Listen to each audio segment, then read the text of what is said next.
Welcome to Buckeyes Tomorrow Morning for Friday, November 7th. I'm your host, Tom Moore. The Purdue game in 1 day, the game against Michigan in 22 days. On today's show, we're welcoming in Ross Fulton, the X's and O's guru at BuckeyeHuddle.com. And when Ross is on the show, we're sponsored by Jeff Ruby's of Columbus, proudly offering nationally acclaimed USDA prime steaks, seafood and sushi, impeccable service, live entertainment, and an attention to detail that is simply unmatched. Just go to jeffruby.com/Columbus to check out the menu and make a reservation today. All right, Ross. We're going to be talking about the Ohio State defense, which turned in another dominating performance. And we're starting to hit on some common themes. One of the themes we've talked about a bunch this year is how they've sort of been mixing up fronts and using that penny front. And that was something they did once again with great success against Penn State.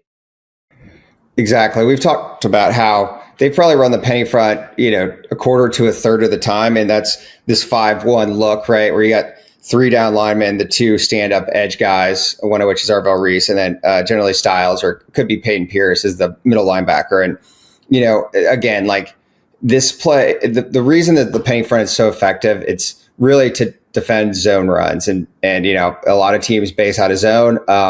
It's frankly surprising that teams continue to run it against the penny front. They probably should be checking out of it for this reason, right? And so there's just no double team. So Edric Houston, even though he's lined up head up, he uses what's called a lag technique. So whichever way the center is going to go, he goes the opposite A gap. So you see that here, right? This is an inside zone to the left. He's going to take that left A gap. Sonny Styles has the other A gap then. And so you just get a bunch of single blocks, right? And so you can't, the concept of zone is you're doubling to get vertical movement up to the second level. We talked about that with Ohio State's run game. And there's nowhere to go. And obviously, Houston is so dominant as a run defender in this situation. He instead displaces the guard backwards. Kenyatta Jackson beats his block. Arvell Reese, for a linebacker, is he's probably frankly more effective in this edge role. Great use of his hands to disengage and then make the tackle. But overall, this penny front, obviously, as you said, is one of the things that Matt Patricia's brought to Ohio State this season. And it's just been so effective at limiting zone run games. The Ohio State defense has been so good this year that when teams find something that seems like it works a few times, it's like, whoa, what is going on here?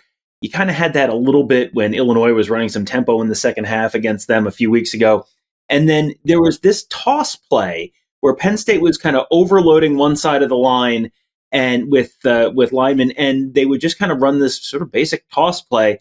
And they had some success with it. This did not turn into a Tim Biakabatuka game or anything like that. But it was one of those things where you saw it work a couple times and it was like, huh. And then it felt like they did something to address that later where it sort of went away. Yeah, Penn State came out with the opening play of the game with a variation of this. And you're starting to see responses, right? As they get more film out there. Some of the similar, frankly, concepts as Illinois did in terms of using tempo, getting really spread out and getting unbalanced, whether that's with bunch sets. Penn State did some of that to get the 3-over-2 or this. I think partially because we were just talking about the penny front and what it's good at.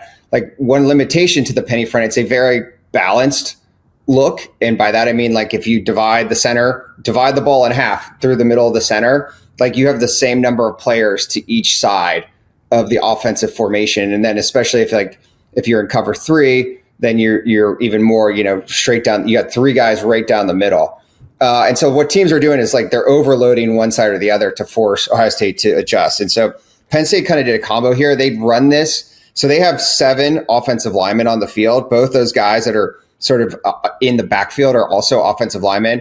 They would huddle, and then it's called a muddle huddle. They'd huddle, then run to the line of scrimmage and snap it really quickly. So Ohio State didn't have time to get adjusted.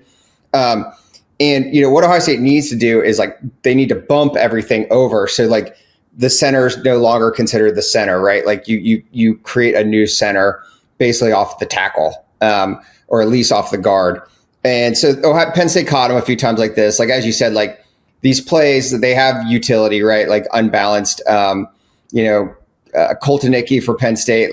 This is sort of his bread and butter to do these kind of trick plays, for lack of a better word. Let's say unusual looks. Some work, some didn't. When they tried to run that, flea flicker or double reverse pass, and Ohio State was just sitting in Tampa and it was dead to rights. But so they gained some success with this. Obviously, this helped spur a drive. It's sort of hard to sustain this stuff because you can then adjust once you see it a couple times. But this is just something to look for going forward. As I said, like Penn State also had some success, like getting out, with 12 personnel to get Ohio State in base, and then like spread the tight ends out and then throw wide receiver screens. You get 3 over 2. So using, again, like the offense being unbalanced, even like whether literally unbalanced or like the numbers, like putting 7 guys to one side of the ball and 4 to the other to force Ohio State out of this sort of balanced cover 3 looks. All right. One of the other things we've talked about with Matt Patricia's defense this year is how teams are trying to use motion to manipulate them, but how Matt Patricia, sometimes motion will trigger something in the Matt Patricia defense that is something that the opponent doesn't mean to do. This next one, this feels like this is probably a good example of that. Yeah, these are some of the things that Patricia's brought with him. Nick Saban, I think we mentioned a few weeks ago on Game Day, had a great segment on Patricia's defense. And, he talked about these auto check blitzes, right? So like what's happening here consistently is like when Penn State would use this fast motion, a lot of teams, including Ohio State, like to use this, you send the tight end quickly right before the snap, try to create these split zone looks. Ohio State kept blitzing this kind of motion, whether it's from Caleb Downs here, saw it from the cornerbacks as well.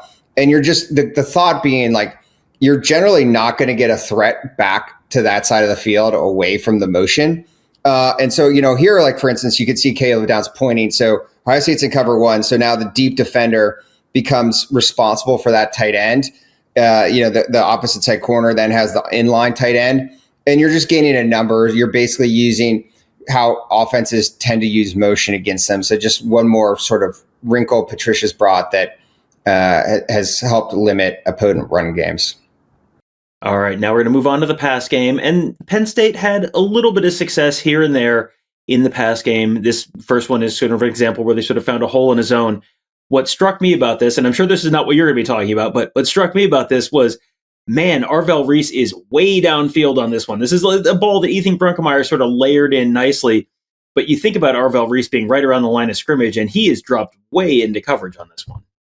Yeah, I mean, which is what he's supposed to do, right? Like, this is called a robot technique from the linebacker. Like, if you see play action and you bite down on it, you basically turn and run. So you like robot, it's an acronym for retracing your steps, basically, but you keep getting that depth. But, Ohio State, again, like, see little chinks in the armor, if you will, of the scheme. And like every scheme has them, right? And so like Ohio State's running a lot of cover 3, and particularly when they play more of like just like a base spot drop cover 3, you can hit some of these like middle throws, right? And so like, especially here, because Penn State motions to trips, so you have 3 wide receivers, and Ohio State doesn't bump the cover 3. We'll give an example when they do and the difference that makes.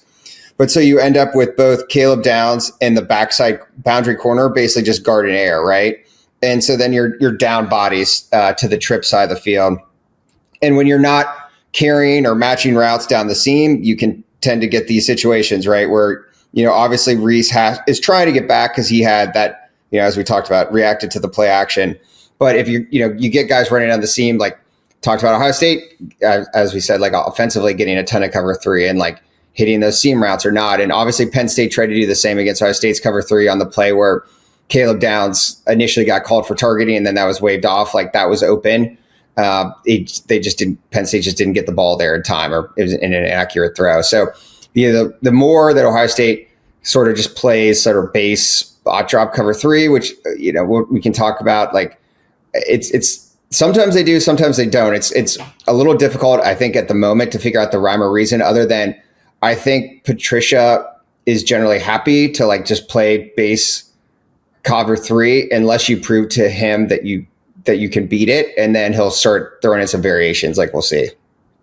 Yeah, and we're going to get to one of the variations here, but is this next? The idea that you're going to sort of play base as much as you can, is that just sort of why put stuff on film if you don't need to? Like, don't dig deeper into the bag than you need to at this point in the season?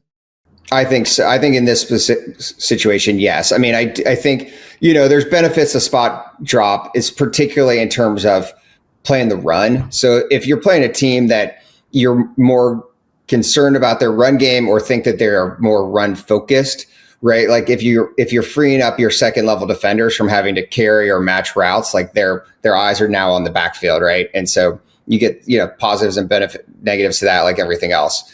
But yeah, I also think that there's particularly like in this game, I kind of got the feeling after a while that's like, I'm just not going to really like dig too deep on this one to stop the Penn State offense. We'll see a few wrinkles here and there. But it sort of feels like keeping some things back until we really need to, particularly against the pass. Like we talked about, like sort of in the bigger picture, like they want to be gapped out, right? They're playing a lot of single high coverage. So they got eight man spacing against the run. And it's like, again, I think you have to prove to Patricia that you can throw the ball consistently for him to sort of dig deeper. All right, so let's get into, we got two more for you here. And this first one, this is one we've talked about the pass rush being effective. We took up the coverage being effective. This is kind of a little bit of both, where coverage is there's no one to go to, and then the pass rush gets home. Exactly. And so like, I don't want to leave the impression that like all they're doing is, spot drop cover 3. We've obviously talked about that. That's not the case, but sometimes has been the case for Ohio State in the past, and under the Ryan Day tenure. But you definitely see plenty of wrinkles, both, within the split safety coverage stuff we've shown in previous weeks and even here. So this is cover 3, but like this is more how you'd like to play cover 3 to defend the pass against trips. Notably, this is third long, so you're much more likely to get past. They're running what's called cover 3 Mabel, which is just a way of saying they're going to push, again, like a Nick Saban term, they're going to push the coverage to the trips. So they're going to man up the backside. So Jermaine Matthews has the backside single receiver man-to-man. And then either Caleb Downs or Sonny Styles, depending which way the back releases, would have him man-to-man. And then you're just going to play cover 3. But again, everything's pushed, as particularly the second level defenders pushed over. So now you have a body for each receiver. And so then, as you said, nowhere to go with the football, and the pressure can get home. So there's certainly like examples of them matching coverages. I think it's sort of, as I said, down and distance dependent, opponent dependent, game situation dependent. And this last one, they're bringing a lot more pressure here. This is one where Arvell Reese gets the sack just absolutely torches his guy. But you will also see in this one, both outside corners are also coming here. Matt Patricia does bring a little bit of extra heat sometimes. Yeah, I feel like every game there's always like, we're just talking about saving things back, a wrinkle or two that comes out, something new. I talked about the other week how I've, comparing to Jim Knowles' tenure at Ohio State, like Matt Patricia has rarely run cover 0. So that's just man coverage with no deep defender. But he does it here. And it's an interesting look, right? Because it's very disguised. So we've talked about the disguise from Patricia, and you've got what looks like cover 2, because you got 2 split safeties here.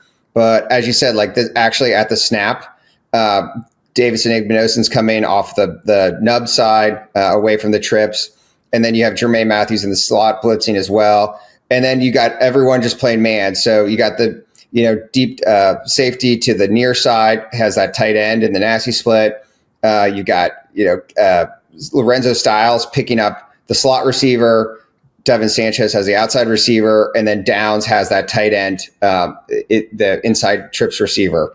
And so, unique pressure again, like also you can talk about like the individual pass rush from Arvell Reese here is fantastic. How he, swipes the hands from the tackle and beats him around the edge. You have your inside guys, using a contain technique. And so great design. As I said, I think there's, plenty of these sort of tricks in the bag, if you will, if they come into a team who's having more success throwing or just, moving the football generally when they get into third down situations. Because, he just hasn't brought a ton of pressure, even more than certainly very rarely 5, but, even less 6. But saw a little bit in this game, saw this here. He ran a hot pressure, which we've talked about before, like a 3 deep, 2 under. And so, just getting some different looks. Certainly seems like there's lots of potential tools in the toolbox. And then this weekend they head to Purdue. Got a chance to watch Purdue take on Michigan last week.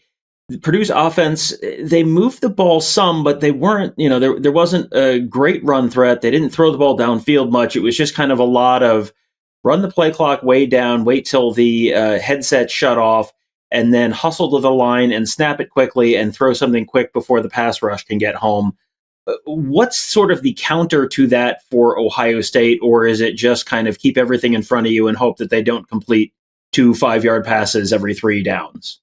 I mean, I think it's going to be a lot of that. I mean, I think Odom's a good coach. I think they'll try to use some of these things we just talked about, right? In terms of probably quite a few screens, try to get the ball out on the perimeter, try to use some unbalanced looks, test how much Ohio State's, can handle tempo, communication. But I think it's going to be a lot of sort of trying to gain 3 and 4 yards at a time. All right. Well, we will be back next week to talk with Ross once again about what the Ohio State offense was able to do in West Lafayette and what, if anything, the Purdue offense was able to do against the Ohio State defense.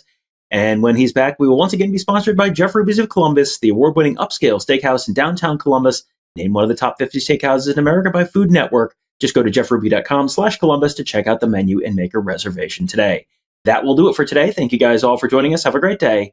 We'll talk to you tomorrow.